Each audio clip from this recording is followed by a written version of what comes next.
ya, sing kongkon-kongkonan. Oh, pemimpin itu amir, tapi hakikatnya dia adalah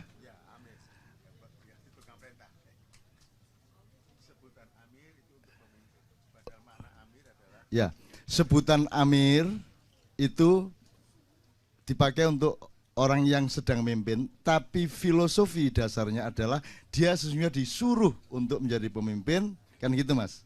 Jadi misalnya gubernur itu amir, bupati amir, presiden amir. Nah, kan tidak ada orang mau disuruh-suruh tanpa dibayar, ya, kecuali Anda, ya. Nah, di Indonesia ini Mas, kan sudah ada yang jadi amir, sudah dibayar sampai pensiun, diberi fasilitas mobil, rumah dinas dan seterusnya. Itu berarti wajib ya Pak ya dia melakukan apa namanya? Perintah-perintah rakyat, wajib kan gitu kan. Jadi presiden, kabinet, DPR, pokoknya semua yang di eksekutif, legislatif, yudikatif semua itu wajib ain menurut saya, ya toh. Ketok itu tadi wong mesti bayar kok kon, gitu. Tapi nek sampean gak dibayar. Jadi posisi sampean bukan amir, bukan orang suruhan rakyat. Betul enggak? Kalau Anda memikirkan Indonesia berarti Anda bersodakoh. Betul enggak? Anda melakukan ihsan, kata Cak Fuad tadi. Kalau hasan itu kebaikan biasa, tapi kalau ihsan, kata Cak Fuad, adalah kebaikan yang luar biasa. Saya nggak harus nolong Anda, tapi saya mau menolong Anda, berarti itu ihsan. Jadi Indonesia gitu Mas, cinta dong kita sama Indonesia, kita mikirin. Cuman kata Cak Fuad, yo mikirnya aja terus merugikan dirimu sendiri sampai kamu stres, sampai kok melaku nang pasar ngene kon. Apa arek mikir Indonesia lho aku. Ngono kok. Itu ya. Jadi menurut saya Anda punya peluang yang luar biasa. Kamu tolong Indonesia semampu-mampu kamu, ndak bisa nek nolong presiden kan ndak bisa. Nolong menteri ya gak iso wong dia gak gelem ditolong. Nolong Pak Lurah aja belum tuh dia mau kok. Ya nolong unsur Indonesia yang lain, tetanggamu kayak temanmu kayak kan bisa. Kalau Pak Lurah minta pemikiran, ya kamu kasih. Kalau dia tidak minta, kalau kamu mau ngasih ke dia ya pakai strategi, kata Cak Fuad tadi. Belum tentu dia mau dikasih tahu kok. Jadi menurut saya kita punya posisi sangat bagus karena kita bukan amir, bukan pemimpin, kita hanya orang biasa. Kalau kita mencintai Indonesia kita dapat pahala. Kalau kita kemudian membantu Indonesia kita dapat pahala sangat berlipat-lipat karena fungsinya adalah sodako, sunnah hukumnya Mas. Gitu loh, jadi kan asik malahan. Dan jangan tidak mikir Indonesia, pikirin rek. Pikirin, cuman ojo sampai mejen kon ya. Itu loh Mas ya. Saya sangat memikirkan Indonesia, luar biasa saya. Cuman saya memilih tempat yang paling inti pada Indonesia yaitu wong cilik, yaitu orang-orang yang huraba seperti ini. Itu bagi saya Anda ada yang paling sejati dari Indonesia sehingga saya mau. Ini sudah 16 tahun. 16 tahun. Yang di Jombang saya sama Cak Fuad 23 tahun. Setiap bulan. Dan tidak minta biaya pemerintah, tidak punya sponsor, tidak ngemis siapa-siapa. Kita tidak mau ganggu Indonesia. Indonesia punya masalah besar kok. Masa kita mau ganggu? Kiai Kanjeng mau ke Spanyol tempo hari mau dibiayai oleh salah satu kementerian. Kita tidak mau, bukan apa-apa, bukan kita sombong. Loh, rakyat masih punya banyak masalah, masa uang segitu banyak dipakai untuk tiketnya Kiai Kanjeng. Gitu loh Mas. Jadi kita, mungkin Anda tidak bisa mengatasi masalah, saya tidak bisa mengatasi masalah, tapi paling tidak kita tidak nambahi masalah. Tidak nambahi beban rakyat, kan begitu. Maka Kiai Kanjeng ini tidak berhenti terus, ada yang kerjasama, ada yang infak, ya. Jadi ada yang nyugui kopi, ada yang enggak. Nah, ini ada, ini pas ada ini. Gitu. Nah yang infak, Kiai Kanjeng juga infak, betul-betul infak. Jadi mereka tidak berharap apa-apa. Itu loh teman-teman sekalian. Oke, jadi menurut saya jelas ya posisinya Mas ya. Pikirin Indonesia. Kamu akan dicintai Allah karena kamu mencintai sesuatu yang kamu tidak berkewajiban, betul enggak? Kalau kamu presiden, kamu berkewajiban, sedikit kamu tidak mikir Indonesia, sedikit kamu tidak Kok kamu bisa makan enak? Orang di sana digusur habis berpuluh-puluh tahun, beratus-ratus tahun mereka hidup di sana, anak turun. Kemudian sekarang kehilangan tempat, kehilangan kerjaan. Terus kamu bisa makan enak sebagai presiden. Itu kamu akan mendapat wabal dari Allah luar biasa besarnya. Kan begitu. Nah, itu kira-kira Mas. Mulane ojo dadi pemimpin. Kecuali Allah memerintahkan kamu. Kecuali rakyat sadar tentang apa itu pemimpin. Maka tadi Cak Fuad sudah mengatakan, Anda mbok anu jangan disebab gubernur itu belum tentu pemimpin, dia petugas. Dia tenaga kerja. Betul enggak, Mas? Presiden itu TK 1, TKI 1, tenaga kerja Indonesia urutan 1. Yusuf Kala 2. Kan begitu? Nah, kalau Ahok gini, coba Anda sekarang gini, sekarang ngomong gini, supaya Anda tidak soal tafsir tadabbur ini jangan sampai kalau kita sekarang melakukan sosialisasi tadabbur jangan sampai menjadi pernyataan anti tafsir. Karena di dalam tadabbur kadang-kadang sangat diperlukan tafsir.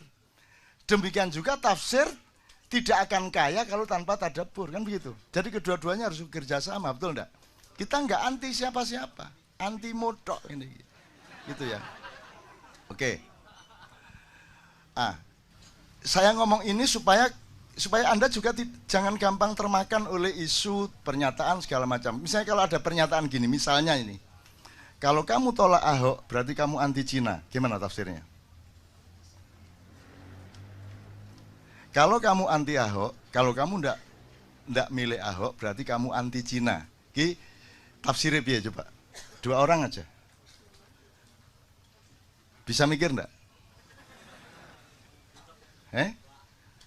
Lah iya aku iki mikir Ahok wis bunek kok mikir sak Indonesia iki lho.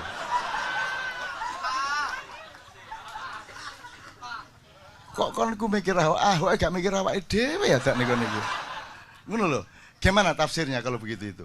Anda kan kurang waspada. Medsos itu kan isinya ketidakwaspadaan global. Sembarang dilek jelek tok nomene kopas kan gitu. Coba kalimat tadi saya ulang.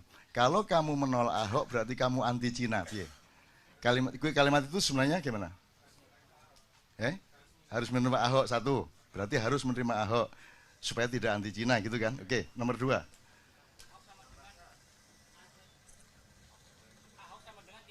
Ahok sama dengan Cina. Ahok sama dengan Cina menurut dia. Jauh nggak tafsir dia sama dia? Menurut dia berarti apa tadi? Harus menolak Ahok. Kalau dia kalimat itu adalah penegasan bahwa Ahok itu Cina. Betul enggak? Karena kalau kamu menolak Ahok, kamu anti Cina, berarti Ahok adalah Cina. Kan begitu? Jadi kalimat itu bahaya banget. Makanya kamu kembali ke main resource. Kamu kembali ke sumber primer. Semakin banyak kita berkalimat-kalimat kalau tidak punya kewaspadaan, maka kita akan terjebak-jebak terus macam-macam. Dan Ahok itu bukan sesuatu yang sifatnya primer, bukan sesuatu yang sifatnya fokus, dia hanya peluru. Kamu harus tahu senapannya apa, kamu harus tahu siapa yang pegang senapan itu, kamu harus tahu siapa yang membayar pemegang senapan itu. Lah apa kon meneng-meneng gitu loh, meneng-meneng mikir-mikir sing itu kan cuma output kesekian dari sumber yang beberapa langkah di belakangnya gitu loh. Dan kamu itu bingung, takut Ahok jadi presiden, takut Ahok jadi gubernur, maksudnya jadi gubernur saiki pisan. Arek-arek itu ya arek yo apa arek, wis jadi gubernur ngono lho. Dan ini kan cuman apa tuh dunia ini apa tuh Mas? Apa tuh? Wah ini tak dawakno iso guyu kekel aku. Tak nyoba dikit ya. Nyoba dikit. Saya tanya, kamu kenal iblis? Tahu, pernah dengar? Cafat sepurone kita dapur ele-elean ya. Kamu kenal Dajjal? Pernah dengar? Kamu kenal Ya'juj Ma'juj? Oke, aku sekarang. Yang tertua di antara 3 ini yang mana? Iblis. Sekarang kalau kamu lihat riwayat-riwayat yang dituturkan oleh Allah dan dari kepustakaan Islam, iblis sama malaikat Jibril duluan mana? Iblis, dia paling senior di antara para malaikat. Ya toh? Siapa yang lebih senior dari iblis? Nur Muhammad. Muhammad ketika belum bertajalli atau mewujud menjadi Muhammad bin Abdullah melalui ibunya dan bapaknya. Tapi dia masih berupa gelombang dan cahaya, kan begitu kan? Oke. Nah, Ya'juj Ma'juj itu lahirnya kapan? Dajjal itu ya mesti ae kon gak ro. Wong kon jumlah rambutmu ro? Ro, piro jumlah rambutmu? Aku ro persis. Jumlah daun di pohon itu persis dengan jumlah rambutnya. Gak percaya menek hitungan. Ya ngono Abu Nawas. Oke, tak terusin dikit. Ini saya ngomong soal usia tadi loh. Jadi selama 700 tahun itu 700 jadi gini. Nah, iblis sudah tahu ya. Sebelum ada Adam jauh. Gitu ya. Kan Anda tahu Adam dibikin tapelnya itu fisiknya itu dari tanah liat. Nah, tanah liat ini yang paling mudah dicari di mana?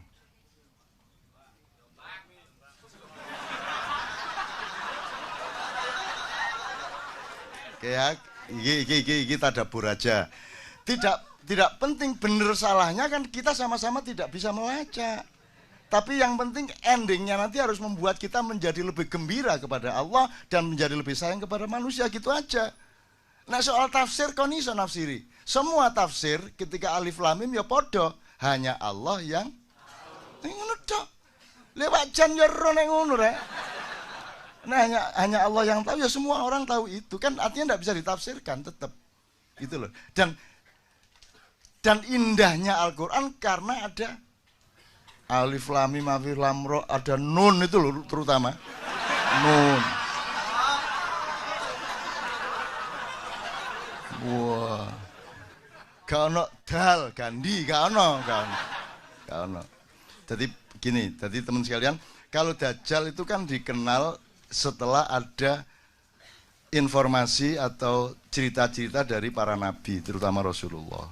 Menimni ono Dajjal ngene, ono Ya'juj Ma'juj ngene, di Quran juga ada Ya'juj Ma'juj dan seterusnya. Tapi pokoknya kalau dilihat dari eskalasi waktu berdasarkan kelahirannya dalam tanda petik kan iblis, baru Dajjal, baru Ya'juj Ma'juj. Sekarang saya tadabur aja. Dajjal sudah berlaku sejak 700 tahun yang lalu. Kemudian memuncak pada abad 17 dan sekarang sudah berlaku seluruh dunia. Dajjal itu satu cara pandang di mana Anda ditipu, di mana Anda akan menganggap yang surga itu sebenarnya neraka. Anda diiming-imingi sesuatu dan Anda tertarik padahal itu neraka. Dan itu sudah terjadi pada kebudayaan, pada filsafat, pada apa saja, betul enggak? Yang Anda cari-cari itu, Allah sendiri mengatakan, aku bikin tampak indah dunia itu bagi orang-orang yang kafir, kan gitu. Gitu. Jadi no arek, gak usah tak terus-terusan lah. Gue tembangannya tak kayak contoh-contoh terus. Jadi Dajjal sudah berlaku sekarang. Semua sistem politik, semua sistem kebudayaan, semua sistem nilai dan kepercayaan sudah Dajjaliyah semua sekarang ini. Jadi semua polisi-polisi itu sebenarnya berdasarkan cara berpikir Dajjal tadi yang membuat manusia terbalik penglihatannya terhadap surga dan neraka. Anda sekarang ini takut nggak sama neraka menurut Anda? Wong Indonesia ini. Bener takut apa tidak? Nggak takut-takut amat toh. Kan sibuk sama ingin ke surga. Dan yang disebut surga itu pokoknya kan duwe lomah lebih besar, bojo luwe ayu dan akeh, ngono ta sing dibayangno. Jadi aspirasi orang kebanyakan tentang surga itu aspirasi materialisme. Gitu ya. Jadi bayanginnya tetap bayang materialistik gitu loh. Padahal surga itu enggak gitu sama sekali. Aku rodok riset iki. Oke. Yang paling gampang kan Allah mengatakan surga ada 4. Ada 4. Terus warnanya hijau tua gitu ya. Terus nanti Anda punya bawahan yang namanya sesuatu yang mengalir yang disebut sungai. Sungai itu tidak pada airnya, tidak pada tanahnya, tidak pada suket-suketnya, tapi pada alirannya, betul enggak? Kalau ada sungai tidak ada airnya, kamu mengatakan itu sungai kok enggak ada airnya. Jadi sungainya bukan air. Jadi pada apa sungainya itu? Pada sesuatu yang mengalir, sifat aliran itu. Dan kamu membawai min tahtihal anhar. Di bawahnya ada sungai yang mengalir. Jadi kamu di atasnya. Jadi kamu itu pemerintahnya sesuatu yang mengalir. Jadi kamu bisa mengalirkan sesuatu, kehendakmu, semua segala macam. Nanti kamu skenario sedemikian dan tercapai.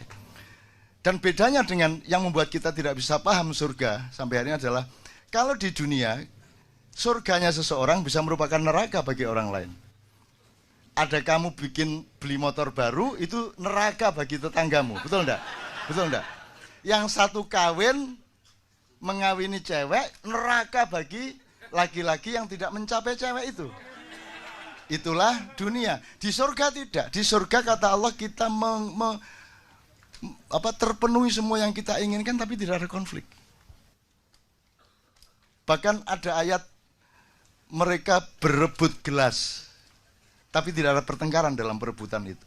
Dan seterusnya lah, macam-macam gejala-gejala surga itu. Saya ingin mengatakan ini kepada Anda semua, untuk supaya Anda itu jangan terlalu bingung-bingung amat melihat keadaan ini. Indonesia itu tidak ada kan tidak ada apa-apa. Dunia tidak ada ya apa-apa toh Mas. Kamu pikir Anda cuma hidup sekali. Bagaimana kalau nanti dihidupkan lagi? Iki tak tekati loh ini, awas ngonek. Ya Allah, semua jamaah KJ tolong hidupkan lagi. Sesuai dengan ayatmu, Allah mengatakan, enggak, bukan itu. Kenapa kamu ingkar kepada Allah, kata dia. Padahal dulunya kamu mati, itu kan kalimatnya. Dulunya kamu mati. Kalau dulunya mati, sebelum mati hidup apa enggak? Berarti sekali ya. Dulunya kamu mati berarti kita tarik ke belakang, berarti sebelum mati tadi kan hidup, berarti satu kali hidup, satu kali mati. Padahal dulunya kamu mati, kemudian aku hidupkan lagi, berarti 2 kali. Kemudian aku matikan lagi, 2 kali hidup, 2 kali mati. Kemudian aku hidupkan lagi di surga. Di ayat ini tok aja Anda hidup 2 kali, baru di surga. Yang rokok lah nek kono. Tapi dengan catatan rokok yang saya bilang itu omongannya Dajjal. Kan gitu. Jadi kalau omongan saya, Anda surga. Bahwa surga keberatan sama Anda butuh tanggung jawabku. Yang ngono ya sing seger mikire ya rek ya. Oh nek kon gak duwe kesegaran ngono wis gak enak uripmu ya sing seger. Oke. Jadi teman-teman sekalian, Dajjal sudah berlaku. Jadi pertama ketika ada penghancuran Inkamaya, penyebaran perampok-perampok dari barat ke selatan dan ke timur sampai ke Amerika Latin. Ya. Di laut-laut di mana Mojopahit jadi gugup, Demak jadi gugup, semua sampai terjadi ada 4 tahun kosong di mana Sunan Kalijogo memimpin penimbunan kekayaan-kekayaan yang sampai sekarang belum ditemukan dan seterusnya. Ini dia tahu persis. Iki rodok ponakane Gajah Mada. Cuman Gajah Mada takoni sapa iku? Sapa iku malah gak ero kok. Gak sampe kenal aku nek raine dipadak-padakno karo aku ngono iku. Iya, guyon ya Mas ya, tapi serius ya. Ada hadiah buat 27 Mei tentang iya, sip, tenang aja, aja kuatir engko tak lamarno nang Gajah Mada. Wong beliau-beliau itu kita cinta kok. Kita ngomong macam-macam wong cinta kok. Cinta itu kan ukurannya tidak pada epistemologi, ukurannya pada niat. Vibrasi cintanya itu gitu. Oke. Iki tak persingkat rek. Dajjal sudah berlaku. Ya. Sampai kemudian ada yang namanya masa pencerahan, Renaissance, Aufklärung dan seterusnya. Itu puncak ilmunya Dajjal. Kemudian sampai ada sandiwara timur lawan barat, komunisme lawan kapitalisme, terus ada demokrasi segala macam, terus dibikin ada negara, ada nation state, mari ngono apa state, apa ngono state, terus pokoknya Negara seolah-olah penting, begitu wis dadi negara dibuka pagere negara. Sekarang MEA masuk semua sini, masuk semua loh. Jarit negara. Jadi kita diombang-ambingkan, ya. Dan di puncak suksesnya Dajjal itu secara alam pikiran sudah, intelektual sudah, spiritual pun sudah. Kemudian sistem budaya sudah, sistem politik sudah, undang-undang pun undang-undang yang terbalik seperti itu. Nah, sekarang adalah era Ya'juj Ma'juj. Kalau Dajjal itu gabungan antara yang barat agak tengah dengan barat sekali, kalau Ya'juj Ma'juj itu dari utara. Nah, sekarang yang paling jadi sasaran Ya'juj Ma'juj adalah Indonesia. Ngono ceritanya. Ya'juj Ma'juj itu pokoknya kuning lah. Itu infanteri yang luar biasa. Tapi dia ke sini. Tadi ingat tak pertanyaan saya? Di mana Israel disuruh cari tanah liat? Kalau di kisahnya kan Jibril disuruh cari tanah liat. Sampai sini, di sini sudah ada iblis jauh sebelumnya. Di tanah ini. Ini sudah dikuasai iblis. Ini dari berbagai macam wacana. Jadi sebelum Adam datang, di sini sudah dikuasai iblis. Gitu loh. Karena iblis langsung lari, begitu diibliskan karena la yasjud itu tidak tahu sujud, dia langsung diusir ke sini. Jadi ketika Jibril mau ambil tanah liat, dihalangi sama iblis, Jibril lari. Mikael lari. Terus Israfil lari, tinggal Israel. Israel memakai ilmunya iblis. Itu. Iblis itu pinter. Ini sebelum Israel ya, sebelum Israel tak terus. Iblis itu dia ingin melaksanakan ayat Allah bahwa Allah itu menciptakan khalifah di bumi, betul enggak? Iki gimana kok ditaruh di surga ya Adam ya apa? Di bumi fil ate. Ini jailun fil ardi khalifah. Lah kok ditaruh di surga? Salah ini, enggak taat sama Allah. Akhirnya iblis berusaha. Bagaimana caranya memindah Adam dari surga ke bumi. Bener nggak yang dilakukan? Nah, ya lumayan. Ya, jangan aja pecah dasar. Nah, cara dia masuk surga itu gini, surga itu dijaga oleh seekor naga yang sangat besar. Kepalanya di depan pintu surga, badannya di dalam surga. Nah, caranya iblis masuk surga itu dia nunggu menguap si naga ini. Begitu naga menguap, iblis bleng masuk. Kemudian menjalani lorong yang panjang di perut dan di badan naga itu. Kemudian menunggu naga beol. Begitu beol, iblis ikut. Dan begitu keluar dari duburnya naga, dia sudah ada di dalam surga. Baru dia cari Adam. Tapi dia dihalangi oleh burung merak yang sangat banyak di surga.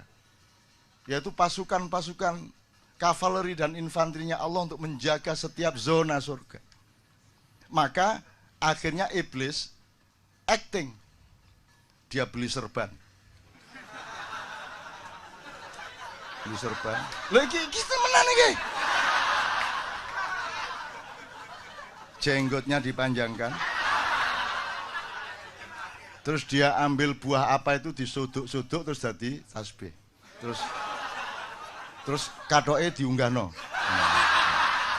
Loh ini serius sih. Ini serius ini. Nah, akhirnya si iblis ini menemui Adam di dalam kostum malaikat. Gitu. Adam hormat kan loh, ini malaikat siapa ini? Oh Kanzul Jannah, bendaharawan surga, al-khasyi, ar-raqi, as-sajid, tafaddalu. Itu dihormatilah oleh Adam. Dan semua bangsa Indonesia sekarang adalah Adam yang didatangi oleh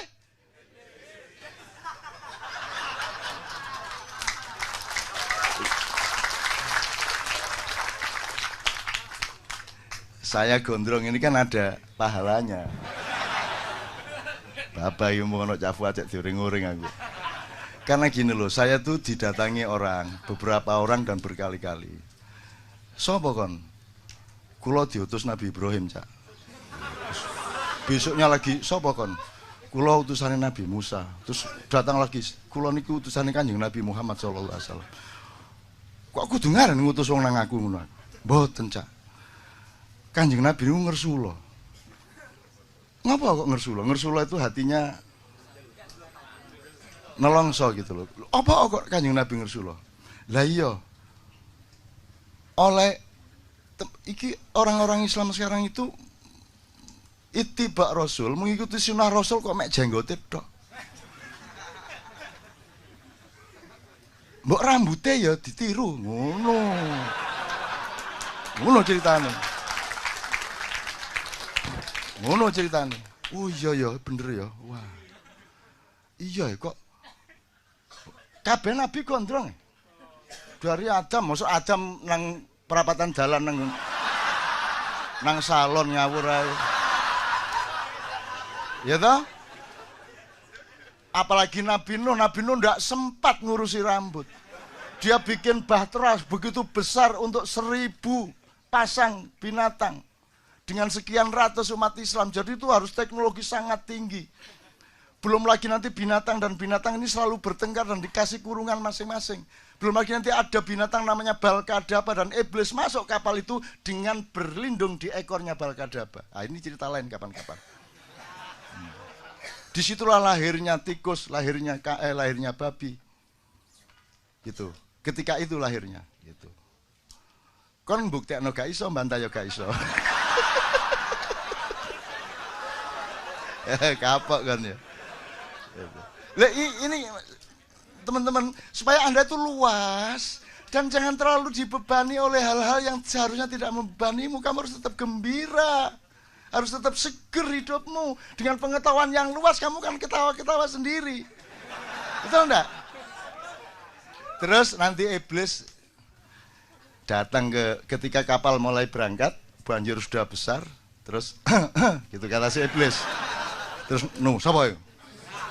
Mboten kula.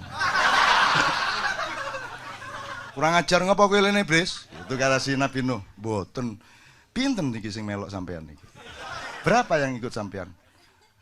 Maksudnya kewan tau wong niki lho tiange kan jumlahnya pinten. Orangnya berapa yang ikut sampean? Yo 300 lah gitu. Terus sing kelelep, sing kena banjir, wah gak iso dihitung. Nek 1.000 ono. Oh berarti menang kula kali sampean. Ngene. Iblis carane ngenyek ngono. Jadi sing melok sampean mek 300. Sing melok aku 100.000. Lho, tahu kan krungu cerita ngono? Gak tahu wong aku ngarang dhewe.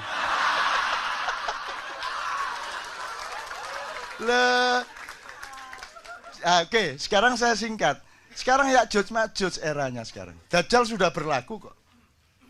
Sekarang Anda pusing soal PKI, pusing soal komunis. Ngapain kamu pusing soal komunis? Itu cara untuk supaya Anda menoleh, supaya malingnya masuk. Kan begitu. Itu pengalian isu. Anda tahu, Cina itu komunis apa tidak?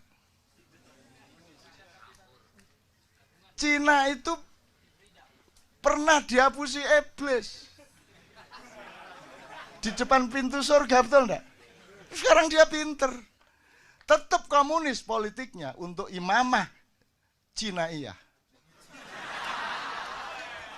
Sekarang pelajari ekonomi dunia, sekarang sudah sampai pada tingkat pemusatan kapital. Bukan lagi distribusi modal, bukan lagi penguasaan titik-titik modal di situ, tapi sekarang pemusatan. Jadi sudah jelas kekuatan modalnya sekarang mainnya zona teritorial, reklamasi seluruh pantai utara Pulau Jawa. Sudah jelas zona naganya, kan begitu kan? Nah, tutup ndi kemarin. Ya. Kan dia pernah jadi sekarang yang kuat di tengah kayak begini ini, pemusatan modal ini Amerika udah enggak kuat. Kuba udah dilepas embargonya. Amerika udah lemah. Enggak bisa apa-apa. Karena doanya juga tidak jelas. Obama, Atina, Vidunia. Gak jelas. Digawe meneh. Oh. Sesat kowe iki ya. Oke. Sekarang yang kuat cuma dua, teman-teman sekalian, cuma dua, hanya RRC sama Iran. Karena apa? Karena ada kekuatan vertikal yang solid. Cina sangat solid dari atas ke bawah, Iran sangat solid dari atas ke bawah. Amerika tidak bisa ngapa-ngapain sama Iran. Israel tidak bisa ngapa-ngapain sama Iran. Makanya Ya'juj Ma'juj mengisukan anti Syiah supaya nanti yang dibenci adalah Iran, karena Iran ini pesaing utamanya. Ini politik penjaga surga. Makanya Anda disuruh benci ini, bencilah di sini. Benci gak kok berdua gak ono benci ya apa. Ya toh? Seminggu lagi kita bisa bayar utang apa tidak ada masuk kober benci-benci ya. Cik gendengnya ada itu. Gitu loh. Sesat. Ya sesat no, disesatkan tuh Anda tadi. Mana tadi? Terus Anda gimana? Anda disesatkan terus orangnya melakukan apa ke Anda? Enggak, mereka terus melakukan apa? Menuduh, sesat gitu dok.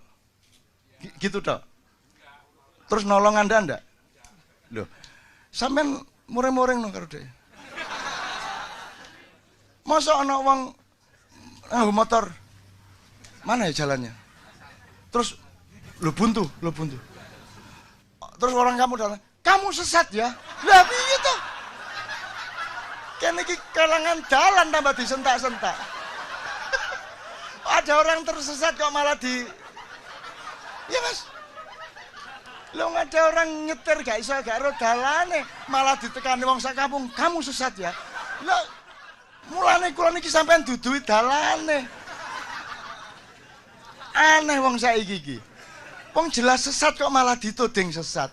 Lho kula nyepon roh yen niku mboten saged nerusno dalane bingung kula niki. Kok malah dioring-oring. Aku tahu nang Padang Bulan, mulai nang gone Cak Fuad Padang Bulan sama teman-teman dari IKIP Jogja. Padang Bulan di awal-awal jalannya jeblok hujan-hujan gini. Jadi mobil kecil itu ndak bisa maju, ndak bisa mundur. Wes, gak iso apa-apa iki. Orang kampung keluar satu persatu, sak rombongan. Sampai ini salah. Kudune lewat kene sampean. Oh nggih, Pak. Ngono, wis karo terus dirasani. Terus datang rombongan lho, ya apa sih kok lewat kene? Ya kempet sampean, kudune lewat kene sampean. Lah malah dioring-oring. Iki wis gak iso mlaku dioring-oring dirasa. Jadi bilang sama teman-teman, kalau aku tersesat tolonglah. Gitu kan? Tunjukin aku jalan. Dan kasihanilah orang yang sesat.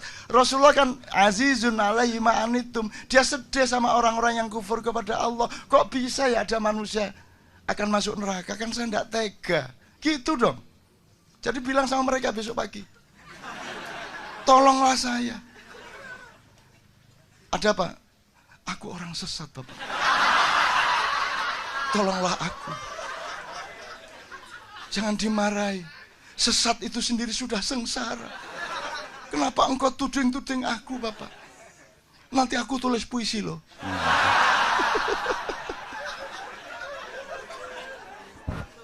Wes, aku kepingin ngomong terakhir ingin kira soal tadi kan asalnya tafsir, tadabbur segala macam, jangan sampai bertengkar. Indonesia juga tetap jangan terus ditinggal. Indonesia itu kekasihmu, kamu harus tolongin dia kalau bisa kan gitu. Syukur dia minta tolong, kalau dia tidak minta tolong nanti kita tolong kan GR. Kan gitu. Kita tak tolong ya. Loh, siapa sih tolong gitu ya. Ya lu dewe sampean. Saya tidak ada masalah kok. Nah Indonesia ngomong ngono piye kowe? Tuas olehmu ngene. Indonesia sendiri tidak merasa ada masalah apa-apa kok, gitu loh. Nah, sekarang Ya'juj Ma'juj itu sasaran utamanya adalah tempat di mana Israel mendapatkan tanah liat. Dan disinilah pusat iblis. Aku tanya lagi, lebih tua mana iblis Dajjal atau Ya'juj Ma'juj? Iblis. Ini anak baru. Sekarang menyerbu tempat mbahnya. Kene iki nggone iblis. Hei. Nggone iblis iki, hati-hati kamu hitung lagi. Ini tempatnya iblis, pulau ini. Dikuasai sejak dulu. Semara bumi sudah saya bikin drama tikungan iblis 5 tahun yang lalu. Ini tempatnya iblis. Kamu salah sasaran. Kamu pikir ini santri-santri? Enggak, dilungkas ngene.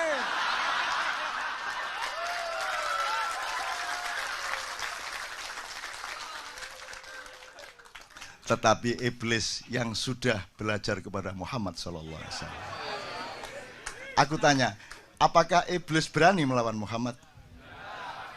Apakah iblis takzim kepada Muhammad? Takzim.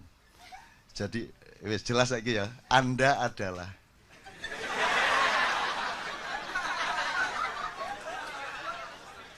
turunan iblis campur Adam yang sudah gondelan kelambine Kanjeng Nabi.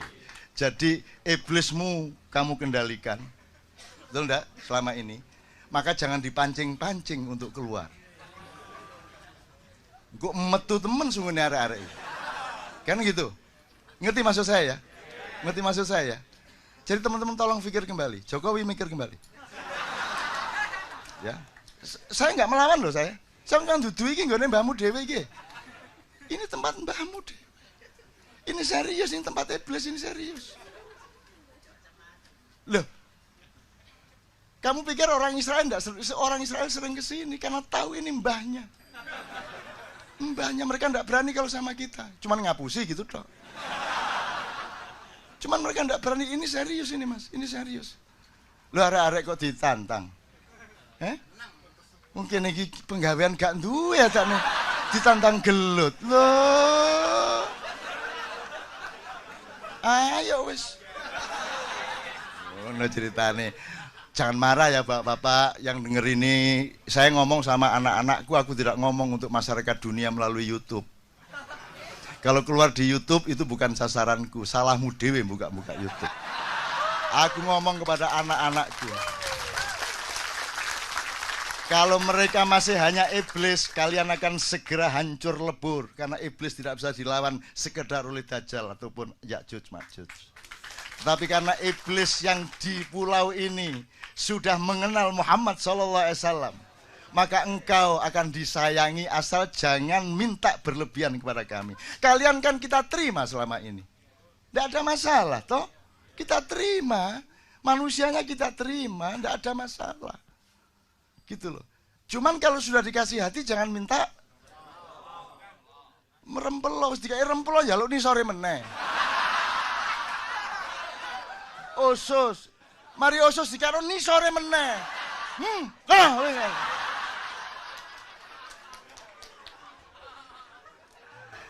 Mudah-mudahan teman-teman sekalian ini cara kita untuk menghadapi masa depan. Kita tidak membenci Jokowi, kita tidak membenci Ahok, kita tidak membenci Taipan, kita tidak membenci, kita cuma bilang tolong dipikir ulang.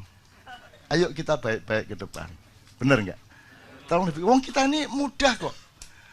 Ini turunan iblis, ibaratnya ya. Itu sudah hafal sama macam-macam. Semua diterima di pulau ini. Siapa yang tidak diterima, betul nggak? Semua diterima. Atau orang Barat, orang Arab, semua diterima. Tidak ada masalah di sini. Nginep di rumah orang di kampung juga dengan senang hati kok, dikasih makan kok. Kita ndak anti siapa-siapa, ndak ada rasisme di Indonesia. Jangan pernah ngomong di Indonesia ada rasisme. Kita menerima mereka semua sejak berabad-abad yang lalu.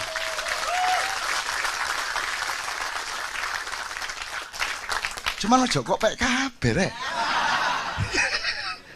Wingi kos mari ngono kok tuku nggone kos iki. Mari ngono sak omahe kok tuku. Mari ngono aku dadi pembantu rumah tangga iki wis nek ngene carane iki. Dadi sutek iki nek ngene carane. Asu pekati Cina. Kita ndak anti loh mas. Kita ndak anti loh ya. Tolong ingat, kita ndak anti siapa-siapa. Kita terima semuanya. Terakhir sekali, jin pun kita terima. Dan sekarang saya akan mengajarkan kepada Anda, tolong jangan benci jin. Tadi saya tanya Cak Fuad itu di Ar-Rahman itu, kenapa kok Fabi ayya ala irobikuma? Tadi Ali ingat kita di mobil bilang, Ali mengatakan mungkin suami istri, enggak ada kemungkinan jin dan manusia gitu kan. Terus Fuad melegitimasi itu maksudnya jin dan manusia. Seluruh surat Ar-Rahman itu untuk jin dan manusia. Jadi kita sama jin dengan jin itu kompak.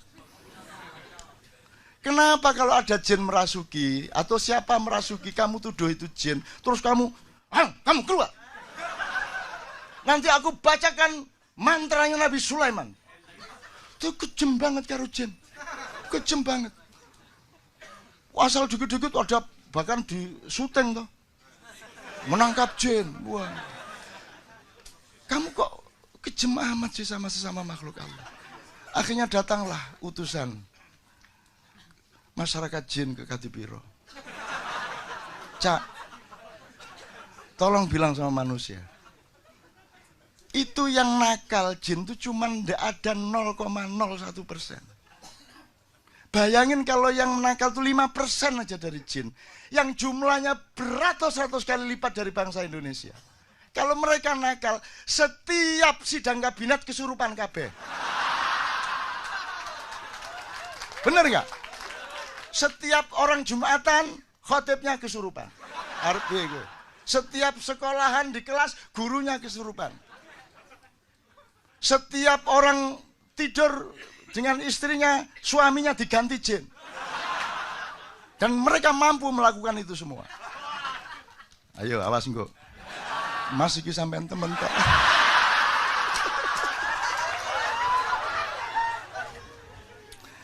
Demikian standing comedian. Jadi Mas, ojo terlalu cemas. Ayo kita pahami seluas-luasnya ya supaya Anda tetap bergembira dan Anda tidak membenci orang yang menyakiti Anda. Karena Rasulullah tadi mengatakan Cak Fuad dulu pernah menjelaskan, kalau orang Yahudi itu kalau dipukul dia membalas. Bahkan itu menjadi hukum. Kalau orang Nasrani sangat arif, dipukul pipi kanan, pak, emang gak mau. Kalau Islam, kata Cak Fuad di Padang Bulan, Islam sangat rasional di tengah-tengah, itu namanya umatan wasaton. Kamu punya hak membalas. Tetapi kalau kamu memaafkan, itu lebih mulia di hadapan Allah Subhanahu wa taala. Lah, itu Pak, gitu.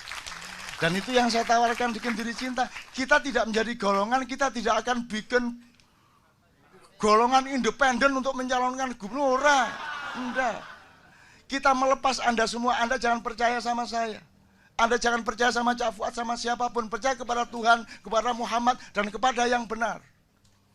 Saya tidak ada, Anda ada masalah. Cak Fuad tidak ada, Anda ada masalah. Gitu loh. Jadi jangan menjadi kultus. Maka tadabbur jimaiyah ini tidak menghasilkan madhab. Ya toh? Madhabnya macam-macam, tidak ada masalah. Kemarin tuh ada siaran yang ngimami tarawih nganggo ini gitu. Bismillahirrahmanirrahim. Alhamdulillahirabbil alamin arrahmanirrahim maliki yaumiddin. Dibales sen. Ya. Iya kan nak bener. Oh nok ngono iku. Ya sembuhku mazhab capo apa gak ro iku. Jadi di sini mazhabnya juga macam-macam, tidak ada masalah. NU, Muhammadiyah mau apa, itu semua hasil tafsir. Tapi harus dikembalikan kepada tadabbur. Anda boleh masuk NU, boleh masuk Muhammadiyah, boleh masuk mana saja, boleh milih mazhab yang mana saja. Tapi kembali kepada tadabbur, yaitu bahwa outputmu lebih rahmatan lil alamin untuk siapa saja. Betul enggak, Mas? Oke. Tepuk tangan untuk iblis. Terus ada satu dua hal lagi yang Amir udah ya? Amir udah ya, oke. Saiki jam piro? 2:30. Kenapa engkau begitu sehat?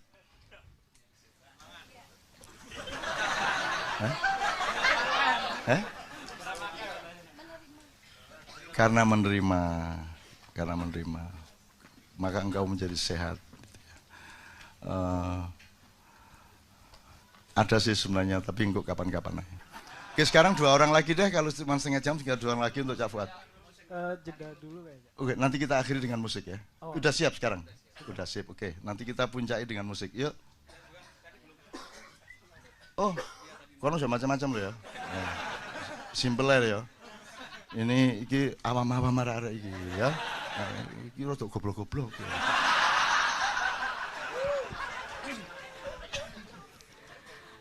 Bismillahirrahmanirrahim. Allahumma sholli ala sayyidina Muhammad wa ala sayyidina Muhammad. Wahai jiwa memanggil jiwa, wahai hati memanggil hati. Tolong bantu untuk berdoa untuk kekuatan saya didolimi orang tua saya sendiri sampai hari ini. Dan saya nggak bisa kumpul dengan orang tua sampai hari ini. Insya Allah antum tahu. Terus tadi saya baru datang dengan teman-teman naik kendaraan disambut dengan Rabbi la tadarni fardahu wa anta khairul warithin. Yang boleh saya artikan secara bebas, ya Allah, jangan biarkan aku sendiri atau munfarid. Berilah aku pendamping. Engkaulah sebaik-baik pewaris. Atau kalau masih yang jomblo-jomblo di sini bisa untuk nyari jodoh. Ya Allah, jangan biarkan aku jomblo. Ya, ini benar serius. Berilah, saya sering ngasih amal ini kadang-kadang sama teman-teman saya. Berilah aku pendamping. Engkaulah sebaik-baik pewaris. Itu bisa dibaca di sujud terakhir. Ya. Itu bisa pernah dibaca Nabi Zakaria, Nabi Ibrahim dan lain sebagainya.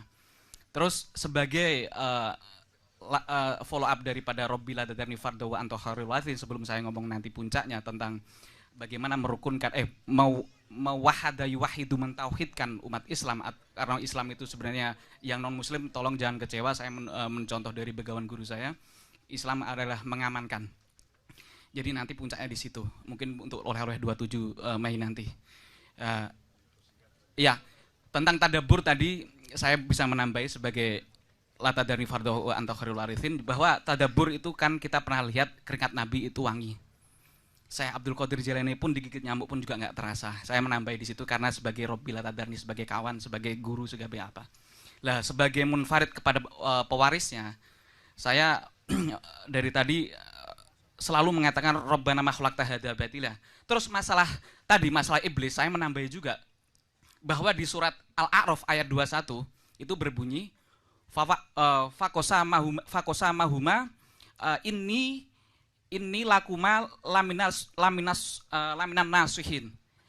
Dan berkatalah iblis atau Samiri atau Semar kepada keduanya, Adam dan Hawa, itu tafsir setengah tadabbur, silahkan, bahwa akulah adalah penasihatmu. Saya pernah mendengar dari begawan guru pernah ngomong orang sekarang itu penceramah atau apa sukanya menasehati.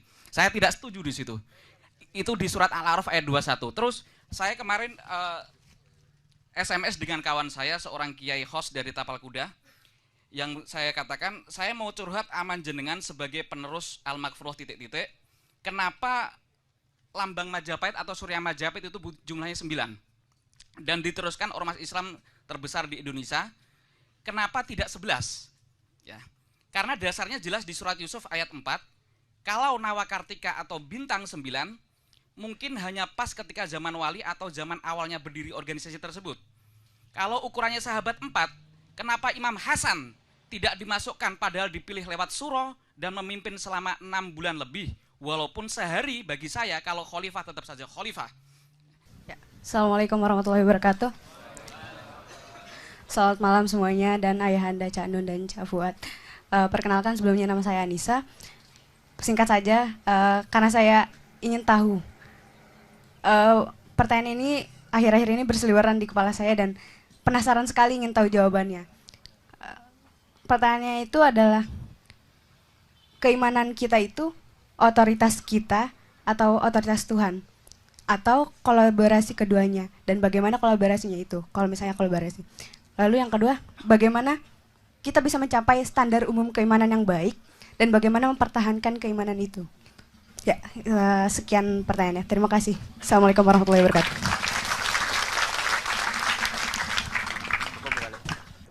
Gimana jawabnya? Kembali ke Quran aja ya.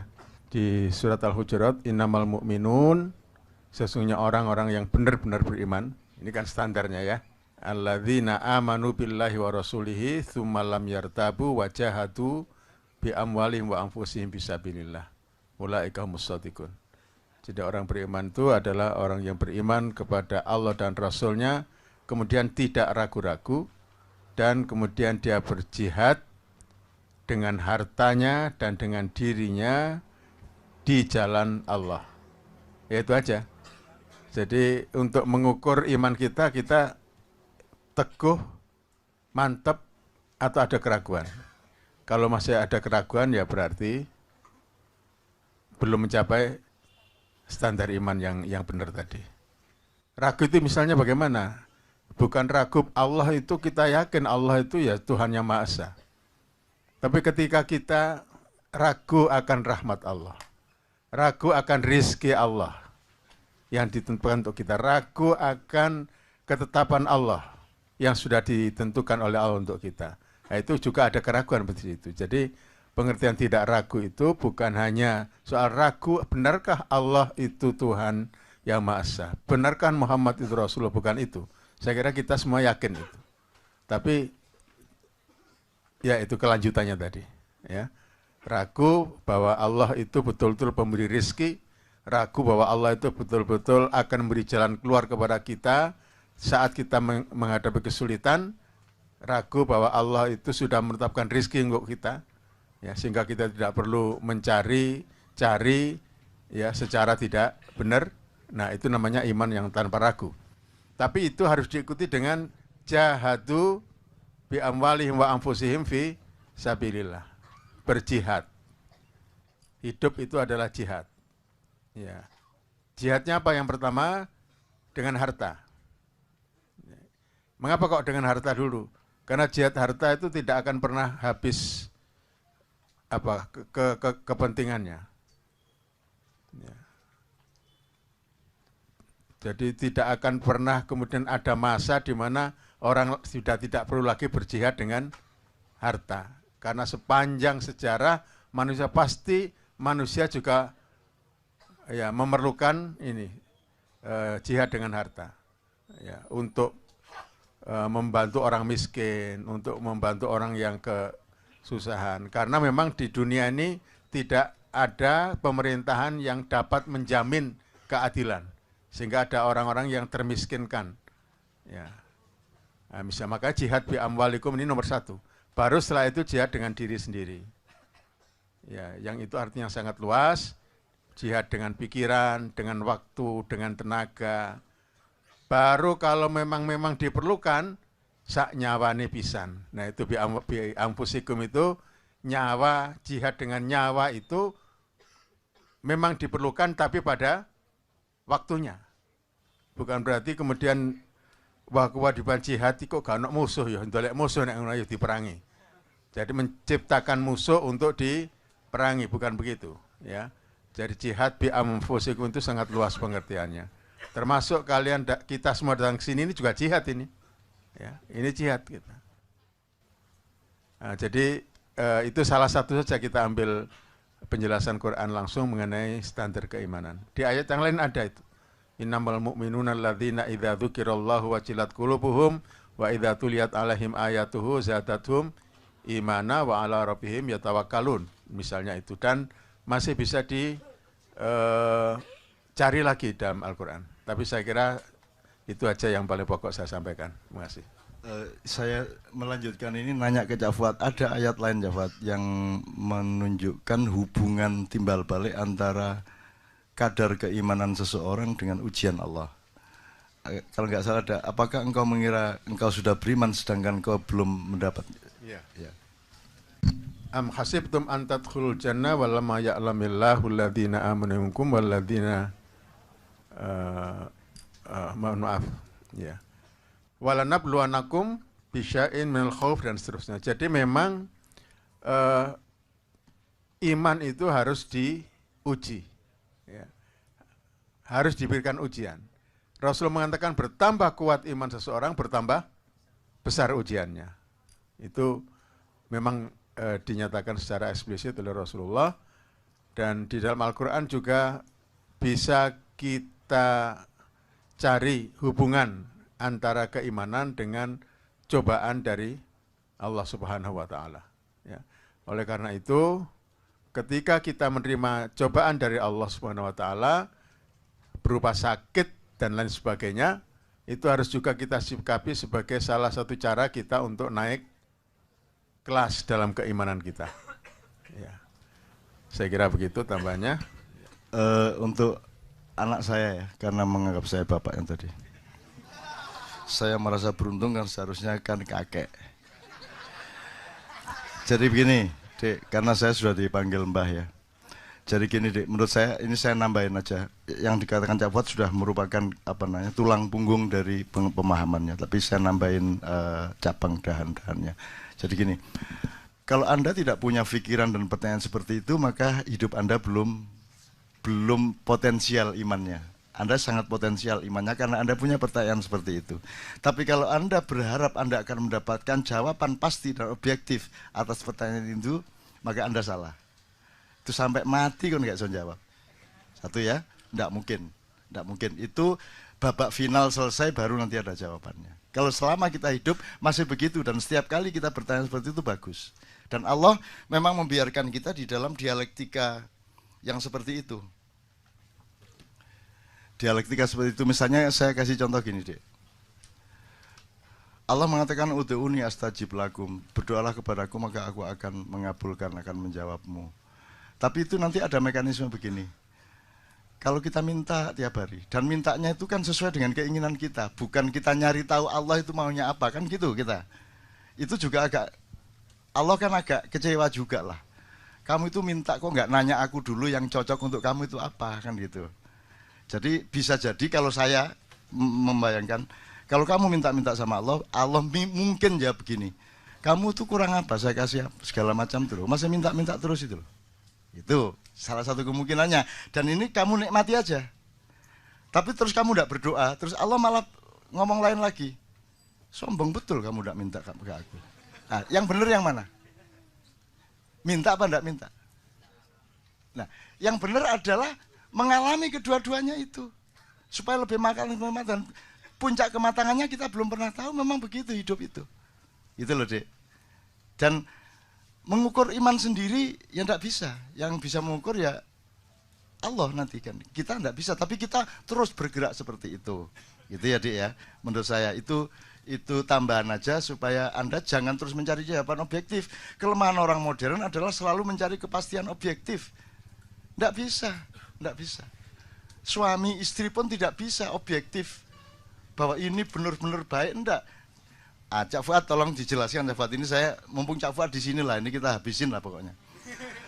Ini gitu, ini hubungannya sama bahwa hidup itu dinamis. Misalnya sekarang Cak Fuad kemarin menjelaskan waktu di Padang Bulan, kan selalu kita ini bilang gini, semoga menjadi keluarga yang sakinah, mawaddah warahmah gitu kan. Cak Fuad, saya kira Cak Fuad kemarin membedakan antara, itu kan kalimatnya litaskunu ilaiha, bukan litaskunu fiha. Mawadah rohmah itu jangan semoga, itu sudah pasti. Yang semoga itu sakinahnya. Ki sapa ki diurut ae kaya ndoke petik iki. Menurut Cak Fuad, mawadah itu adalah rasa untuk ingin menyatu dengan suamimu, dengan istrimu. Itu sudah pasti itu. Kamu mencintai kok. Itu jangan semoga. Nek kon jek semoga lah, kon rabi lah apa jek semoga iki cintane. Kan gitu. Jadi mawadah sudah pasti, rahmah sudah pasti, tidak ada semoga. Yang semoga adalah sakinah. Nah, litaskunu ilaiha, jadi ke bukan di. Kalau di pasti, tapi kalau ke terus. Kadang sakinah, kadang gak. Awan sakinah, sore gak. Begini sakinah meneh, selesai sakinah gak meneh. Mari ngono pegel oleh gak sakinah, sakinah meneh. Terus engko, Dek ayo sakinah pok Dek. Wis suwe gak sakinah ya. Ya Pak, mohon maaf, epistemologinya Fuad ini mulai hari ini sampai nih kalau kawin tolong jangan, menurut saya kalimatnya enggak gitu ya, biar dibikinin Cak Fuad kalimatnya, bukan semoga menjadi keluarganya yang sakinah mawaddah warahmah. Yo salam menurut Cak Fuad, nyuwun sewu Cak Fuad. Ya apa? Ya, itu saya hanya mengajak saja untuk berpikir ya, karena ayatnya itu litaskunu ilaiha. Kan gitu ya. Untuk bisa sakinah itu waja'ala bainakumul mawaddata wa. Jadi Allah memang agar manusia bisa menuju kepada sakinah, maka Allah menciptakan mawaddah dan rahmah di dalam diri. Jadi itu memang Allah yang memberikan. Sudah diberikan kepada Allah pada hati seorang manusia itu dengan pasangannya itu mawaddah wa rahmah. Nah, itulah yang menjadi bekal untuk menjadi membentuk keluarga sakinah. Tapi sekali lagi di situ saya ingin memberikan satu catatan bahwa di situ litaskunu ilaiha, gitu ya. Taskunu ila itu menurut pemahaman saya berarti ini proses yang terus menerus, gitu ya, menuju ke sakinah. Iya, menuju kan berarti yaitu tadi tidak pernah sampai bahwa keluarga sakinah itu keluarga yang selama hidupnya nggak pernah bertengkar misalnya.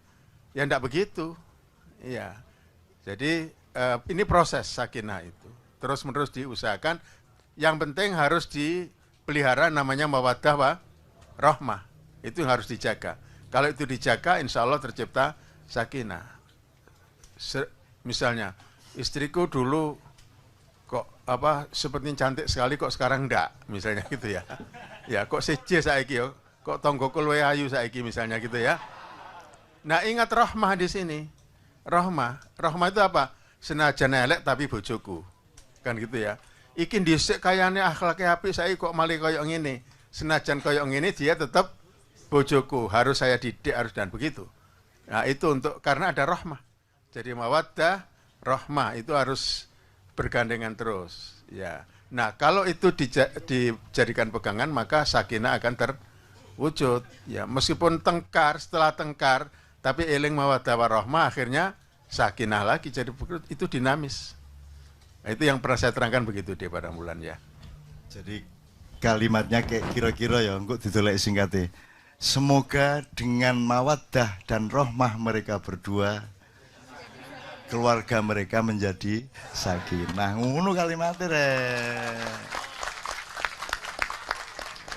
asik, seneng aku. Kalau nggak ada cafuan nggak jelas. Engko Gusti Allah muring-muring kapok kon. Kok semoga mawaddah karepmu ya apa? Wis tak kaikit biyen kon. Itu sudah tak kasih dari dulu mawaddah warahmah kok. Itu bekalmu untuk sakinah. Gitu deh ya, jelas sekarang ya.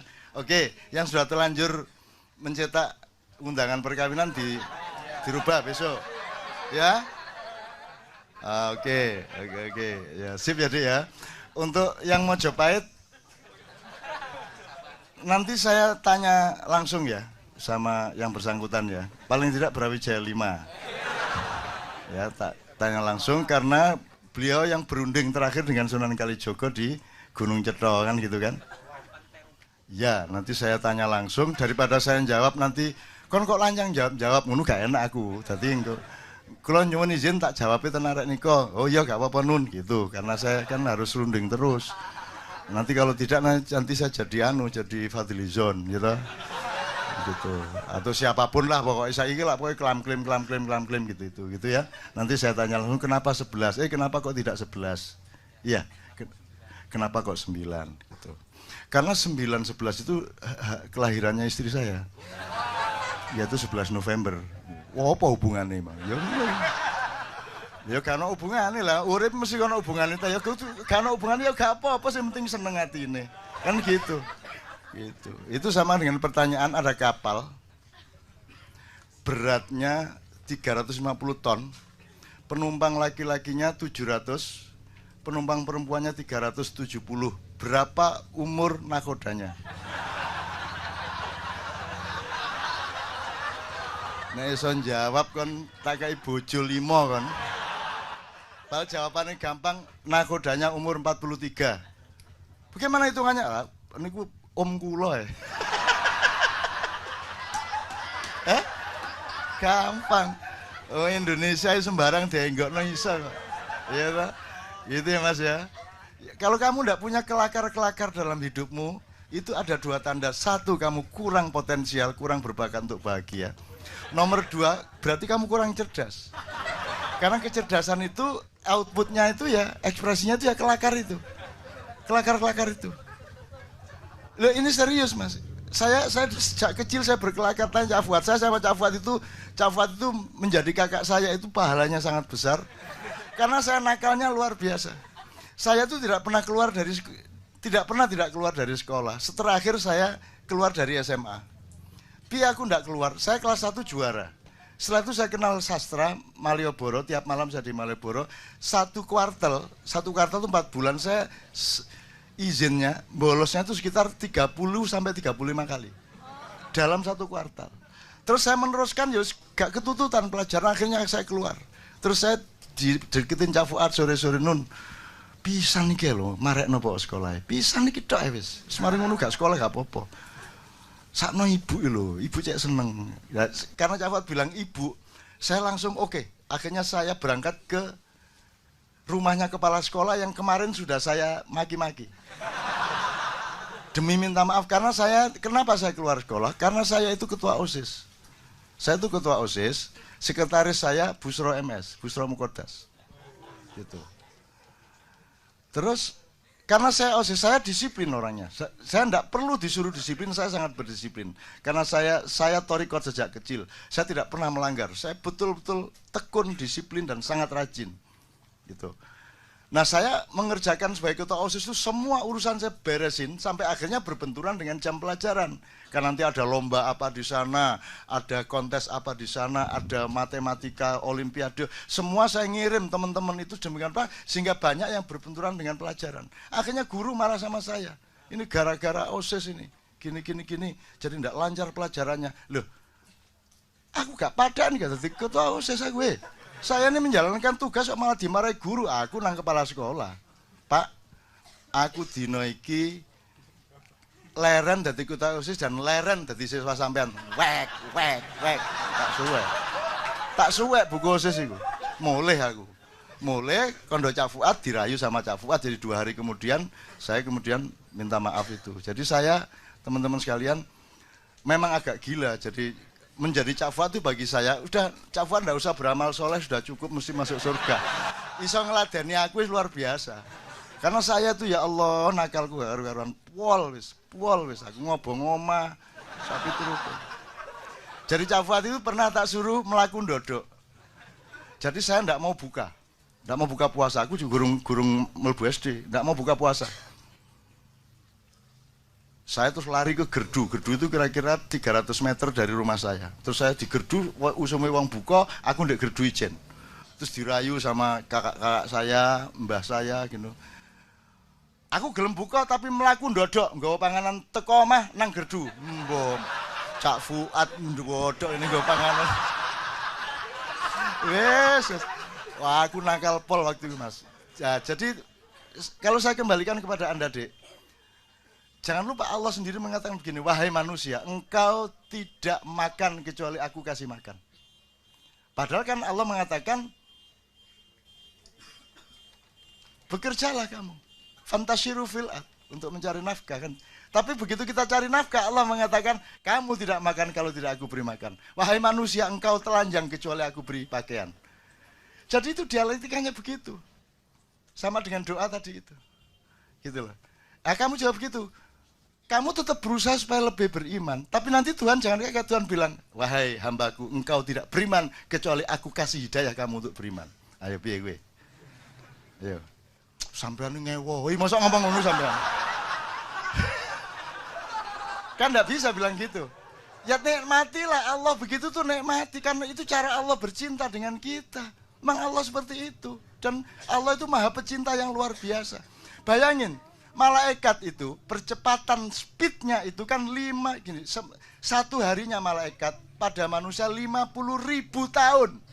Jadi kalau kamu hidup sehari sama malaikat di sana, di sini sudah 50.000 tahun. Gak mek wis tuwek kon. Wis dadi akeh kon kabeh dadi akeh. 50.000 tahun. Wis dadi akeh to. Apa itu? Badar besi, hajar jahanam, virus.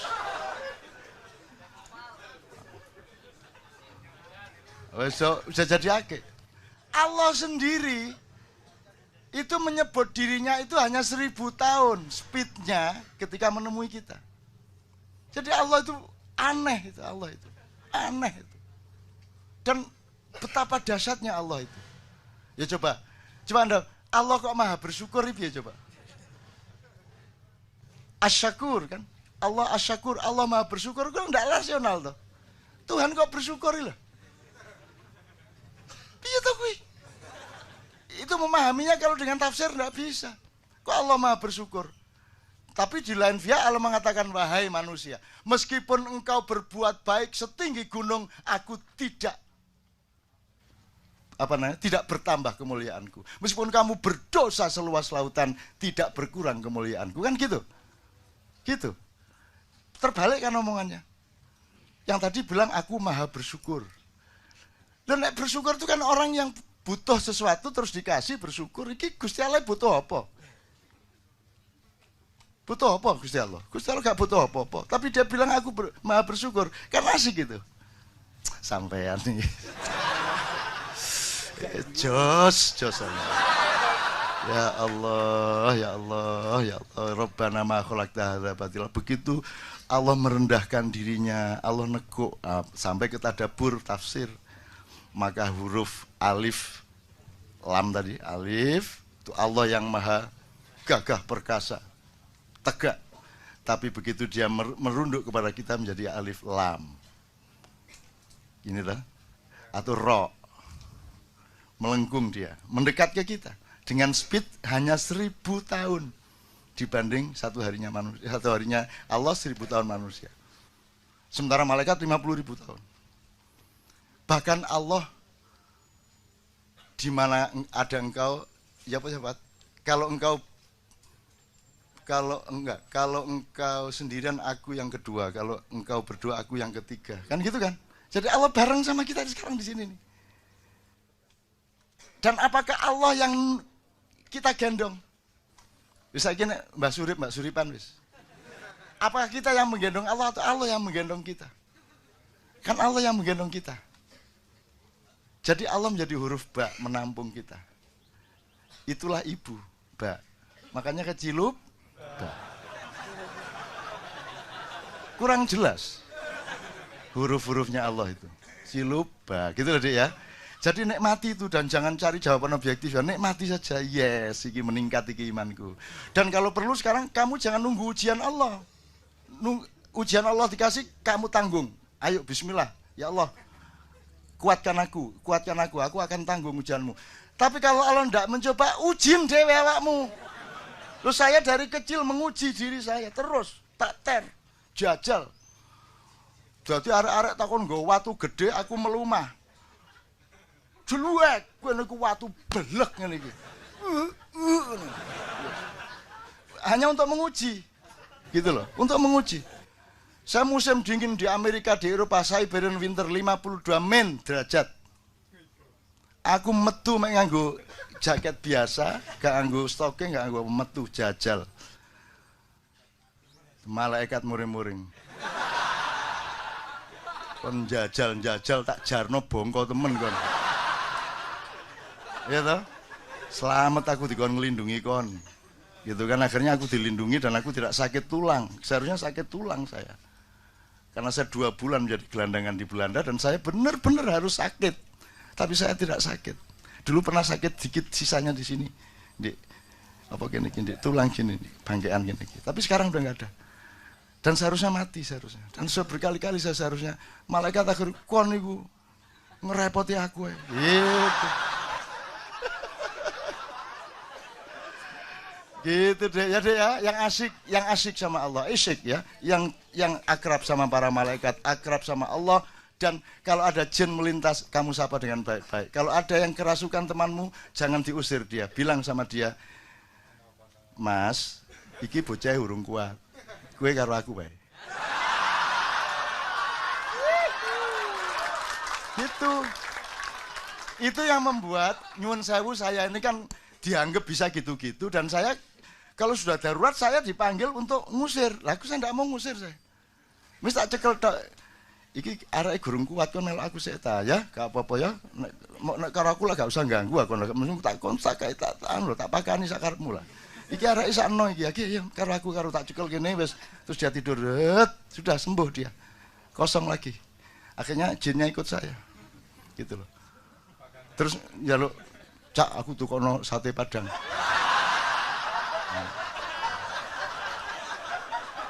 Aku jawabnya gampang, sate Padang dasmu. Aku dhewe angkringan kadang gak duwe dhuwit kok. Ya kon ngongkon doyol-doyol kono kon nyopet ngono. Enakmu dhewe ana jen njaluk mangan menungso ngono gitu. Ya tapi dia ketawa. Wah, sampean ini lucu teman. Wah, lucu teman. Maka mereka seneng sama saya. Loh, ini karena saya tidak benci, saya tidak pernah benci, saya tidak pernah ngusir-ngusir. Ini bumi kita bersama. Allah mengatakan, ya ma'syarul jinni wal insi. Jin disebut lebih dulu di Quran, tidak pernah manusia loh. Dia teman kita. Cuman kita tidak boleh melakukan hal-hal yang sifatnya syirik kepada Allah dan seterusnya. Bahwa teman-teman, tanah aja teman kok, semut aja teman kok. Kan itu loh Mas, Mbak ya. Itu, jadi demikianlah makalah mengenai jin untuk sementara waktu.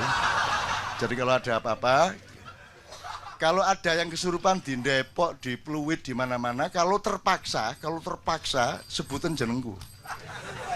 Tak kandak nombah nun loh kowe. Ngono.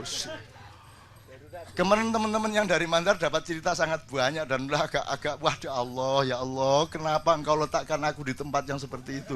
Masa ada demo dipukulin tentara di zaman Pak Harto, terus ada satu anak yang Canung, tolong aku Canun. Lah demo di Makassar njaluk tolong aku di Jogja. Canun. Tiba-tiba Mas, dia jongkok itu tiba-tiba sudah berada di depan rumahnya.